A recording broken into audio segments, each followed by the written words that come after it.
पति पत्नी में से अगर एक भी अगर चले जाता है, एक भी अगर परमात्मा के धाम चले गया, तो फिर दोनों में से जो भी एक रहेगा मृत्यु लोक में, और वो अगर दान कर रहा है, वो व्रत कर रहा है, वो एकादशी कर रहा है, वो प्रदोष कर रहा है, वो पूजन कर रहा है, वो अनुष्ठान कर रहा है, वो कोई पुण्य कर रहा है, वो ब्राह्मण भोजन करा रहा है, वो सत्कर्म कर रहा है, तो उसका आधा हिस्सा उसके खाते में चले जाएगा, जो गया उसके खाते। तुम जाओ लोटा लेके, जल लेकर जाइए। शिव मंदिर में अगर आपका मन है कि पत्नी कलश लेके जाती है, मैं हाथ लगा लूंगा, तो कलश लेकर पत्नी जाए, हाथ लगाए, मना नहीं है, पर एक काम जरूर करना। अगर जल आप चढ़ा रहे हो दोनों मिलकर, वैसे तो नियम अनुसार शरीर में अगर रोग है, बीमारी है, कष्ट है, घर में बहुत दुख है, तो जितने सदस्य घर में रह रहे हैं, प्रत्येक घर का सदस्य एक लोटा जल शिव जी पे जरूर चढ़ाए। क्यों? हो सकता है तुम्हारा ग्रह तो अच्छा है कि तुम जल चढ़ाने लगे, उसका ग्रह भी अच्छा है, वो जल चढ़ाने लगा, फिर भी घर में काम नहीं हो रहा, तो घर में जो कोई एक व्यक्ति ऐसा रह रहा है जिसका मन पूजन में नहीं जा रहा, जिसका मन शिव के द्वार तक नहीं जा रहा, भगवान उसको बुलाना ही नहीं चाह रहा, तो उसको हमें मंदिर तक पहुंचाना है। क्यों पहुंचाना है? क्योंकि हो सकता है इसी के ग्रह से हमारे घर में तरक्की नहीं हो पा रही, उन्नति नहीं हो पा रही, तो उसको मंदिर तक लेकर जाना है, उसको द्वार तक छोड़ कर आना है, भगवान के भरोसे पर फिर उसको छोड़ देना। जब वो एक लोटा जल चढ़ाना प्रारंभ कर देगा, हो सकता है कि हमारी भी कुछ उन्नति रुक रही हो किसी कारण से। भक्त कहता है, विष्णु पुराण प्रथम अध्याय, भक्त कहता है भगवान नारायण से, मैं तुम्हारे मंदिर में 56 भोग लगाऊंगा, बस थोड़ा धन आ जाए, प्रभु लक्ष्मी दे दीजिए, मैं 56 भोग लगाऊंगा। भगवान विष्णु ने तुरंत लक्ष्मी जी से कहा, इसको लक्ष्मी दे दो, धन दे दो। लक्ष्मी जी बोली, मेरी भी एक शर्त है, ये शर्त रख कर बैठा है कि भगवान मुझे धन देगा तो मैं 56 भोग लगाऊंगा। लक्ष्मी जी कहती है, शर्त लगाकर मैं भी बैठी हूँ, ये 56 भोग लगाएगा तब मैं लक्ष्मी दूंगी। मेरी शर्त, तुमने संकल्प ले लिया कि मैं पशुपति व्रत जब करूंगी, जब मेरा यह काम होगा, मेरे पास में थोड़ा सा धन आएगा तब मैं कम। भगवान इंतजार में बैठा है, धन का व्यवस्था मत करना, तू व्रत तो उठा, एक बार चालू तो कर, मेरे मंदिर तक तो आ, फिर व्यवस्था करना मेरी जवाबदारी है, सारे रास्ते खोलना चालू कर दूंगा। तू आ तो उसकी चौखट तक जा ही नहीं रहा, तो उसके दरवाजे तक जा ही नहीं रहा। घर की अम्मा जा रही, घर के बहू जा रही, पर तू तो सुबह आराम से 9, 10, 11, 12 बजे तो उठे, मुंगेरी लाल के हसीन सपने, उठ के फिर नहाए धोए न फिर जाए और जा जाके सारे पंडितों को पत्रिका दिखाता फिरे। समय अच्छा नहीं चल रहा। देखो पंडित जी, थोड़ा सारे महाराजों को पत्रिका दिखाया, यानी भोपाल ने, इंदौर ने, कहीं न जाने जहां जहां मालूम पड़े वहां वहां पहुंच गया, कि केवल कोई ऐसा चमत्कार हो जाए कि कहीं का महाराज मिले और ऐसी फुड़की घुमा के ऐसी बबूती फेंके, हंडा निकल के बाहर आ जाए। तो ऐसा महाराज मिले तो हमको भी बता, आश्रम बनाना दादा, कुबेरेश्वर बाबा का ये धाम बनाना। ऐसा कहीं का महाराज मिले ना, फुड़की घुमा के ना हंडा निकाल।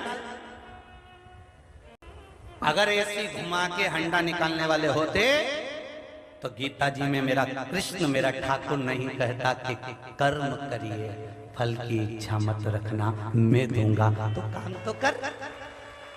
पत्रिका देखकर कह दिया तुम्हारा योग अच्छा चल रहा है, गज केसरी योग है। ओहो, और मालूम पड़े दरवाजे पे सुअर घूम रहे हैं और के गज केसरी योग, ना गज है ना केसरी है, सुंगरा घूम रहे, सारी दुनिया में दिखा दिया। 11 बजे सो के उठे, 1 बजे ऑफिस में पहुंचे, 3-4 बजे तक बैठे, 4 बजे तक बैठने के बाद भी दिन भर जब से पहुंचा ऑफिस में तब से व्हाट्सएप से फुर्सत नहीं है, मोबाइल से फुर्सत नहीं है, फुर्सत नहीं, चैटिंग से फुर्सत नहीं। शाम के घर आया और भगवान का रोना रहे, भगवान तूने कैसा कर दिया, भगवान मेरा काम नहीं चले, भगवान मेरा धंधा नहीं चले, भगवान मैं तो बर्बाद हो गया। भगवान के कुछ मत कर, कहीं मत जा, कहीं जाने की जरूरत नहीं है। इसलिए शिव महापुराण की कथा में आपको बार बार कहते हैं, आप कुबेरेश्वर धाम पर भी मत आओ, टीवी के सामने बैठकर कथा सुन रहे हो, विश्वास रखकर कथा सुनना। तुम्हारे नजदीक में जो शंकर मंदिर हो उसमें 1 लोटा जल चढ़ाना चालू कर देना, विश्वास रखकर चढ़ाना, और फिर कहना कि मैं कुबेरेश्वर धाम जब जाऊंगा जब मेरा यह काम हो जाएगा। काय को आप यहाँ फालतू टाइम बर्बाद करने के लिए? कौन ने कहा तुमसे कि कुबेरेश्वर धाम पर आओ? तुम्हारा काम अभी भी तुमसे कर रहे हैं कि तुम यहाँ से जाते जाते बाबा से कहकर जाना कि बाबा मैंने सुना है कि तू 3 महीने में वापस बुलाता है, अगर तूने मुझे बुलाना है तो ये काम कर दीजिए, 6 जुलाई से कथा होने वाली है, उससे पहले मेरा काम कर देना, तो मैं तो कथा में पहुंच जाऊंगी। तब तो बाप नहीं तो काय कौन ने कहा तुम अपना टाइम बर्बाद करो, इनंग उनंग बैठते हैं, धूप में पड़े रहो, आधे इधर पड़े, मत चढ़े ऊपर मुंडेर पे, कोई छतरी में बैठा है, कोई धूप में बैठा है, क्या समय बर्बाद करो? भगवान से निवेदन करो, तुम्हारे गांव में, तुम्हारे नजदीक में, तुम्हारे मोहल्ले में, तुम्हारे आसपास में जहां शिव मंदिर हो वहां पर 1 लोटा जल चढ़ाना चालू कर दो। और जब बाबा तुमको इतना दे दे कि अब मुझे किराए का भी खर्चा पूर्ण मेरे बाबा देने लगे हैं, तब ट्रेन में बैठना, आराम से सीहोर स्टेशन पे उतरना, ऑटो करना, फिर कुबेरेश्वर धाम आना।